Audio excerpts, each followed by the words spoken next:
Welcome to Poes and Poetry. Get it? Okay then. So, you broke a man's heart and he went mad. I have broken many men's hearts. Oh, I see. So, can you tell me what you know about Edgar Allan Poe?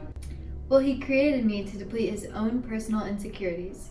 He hasn't much luck with women, you know. Interesting. Okay, so are you just an adaptation of his own imagination? That's not true. I am my own person.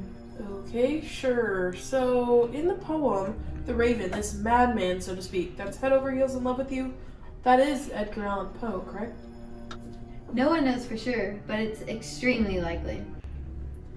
Okay, so I actually have my own interpretation of the poem itself.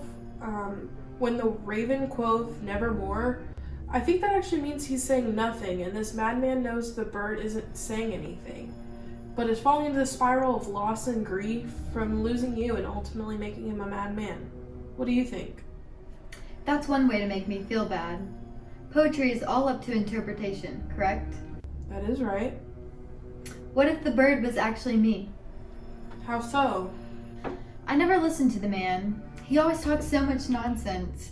I would always just brush him off. The way I would do that is just say nevermore, to not ever bring up the topic of conversation that I no longer loved him. I believe he represented me as the Raven to show the loss and grief I ultimately create, unintentionally. That makes sense. You could be the Raven. It's all up to interpretation, right? Hi, welcome to Poes and Poetry. I'm Christina, and do you get the Poes and Poetry? Of course I get it. Do I find it humorous? Not really. Okay, I really should have changed that name. So welcome, thank you for joining me, Edgar. I really appreciate it. No need to thank me. I believe it's time for the truth. The truth. You are a common name in every literature class ever. I'm pretty sure we know the truth from you. All the truth you see is in my work. I write about my most intimate experiences and my largest insecurities. So, does that mean your work is not truthful? Of course it is, but that does not mean everything about me is in my stories. The best creators are the ones that can put themselves in other people's shoes. Interesting. So, in The Raven, there's this madman that talks to a raven. We all know that ravens can't talk. So, are you the madman in this situation? Are you the madman? So, that means you write for fear factor then? For people to relate to your stories? Not necessarily. I write because that is all I've ever wanted to do, and it can be about anything, but mostly the unknown because no one has ever learned how to write about the things that make us uncomfortable.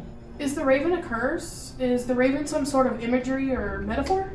I believe that poetry is not meant to have all the questions answered. Neither is someone's life. No one is going to know every detail about your life, but it's your job to be remembered for the person you want to be remembered as. I've made many mistakes. I wasn't there for the people I've loved or for the friends I've cared about. From the outside, I'm cold, careless, and I'm just plain crazy.